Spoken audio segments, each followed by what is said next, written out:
Welcome. This is Shar's Stories.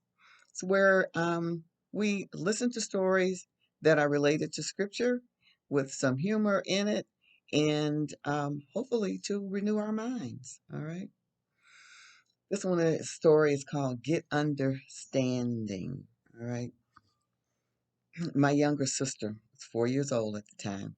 And she said, Sharon, you're trying to cheat me. And she was got tears almost welling up in her eyes, and she was threatening to run and tell on me. All right, and she was quite upset. She said, "I loaned you 10 cents for candy, and now you're trying to pay me back with only one coin. I gave you two." Okay, no matter how much I tried to explain that the 2 nickels that she gave me was the same amount as the 1 dime that I was giving her back. No matter how much I tried to explain to her, she just did not understand. I had to go get 2 nickels to give to her. All right. Another example. In 1957, I was sitting in my maternal grandmama's house watching television alone.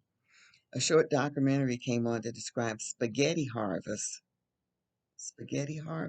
in Switzerland. I saw people picking spaghetti off of trees, drying it in the sun, cooking it, and then eating it. I never knew spaghetti grew on trees.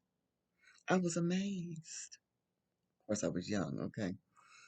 We ate spaghetti, but it always came in a box.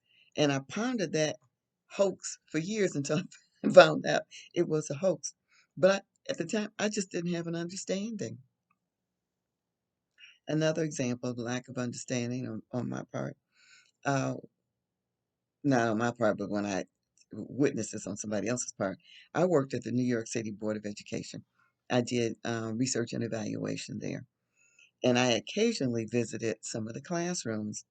And one teacher shared with me that there was a high percentage of teenage moms due to some ignorance of how their bodies functioned. One student had heard that 1 time in 10, teens would get pregnant if they engaged in sex.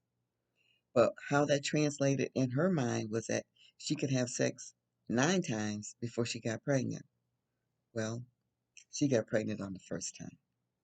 She just didn't understand. Um, Another instance. My sister and I went to an out of town wedding of a relative. We had never met the bride to be, all right? And my sister struck up a conversation with her and asked, these kind of things, you don't know anybody and whatever. She said, so, well, are you ready for marriage? And the young lady said, smile, she says, I think so. I got a refrigerator full of food. Okay. My sister and I looked at each other and we understood that she just did not understand. All right. That reminds me of 2 verses out of Proverbs. Wisdom is the principal thing. Therefore, get wisdom, and with all thy getting, get understanding. Proverbs 3:13. Happy is the man that findeth wisdom, but the man that getteth understanding. Shalom. Remember to like and share.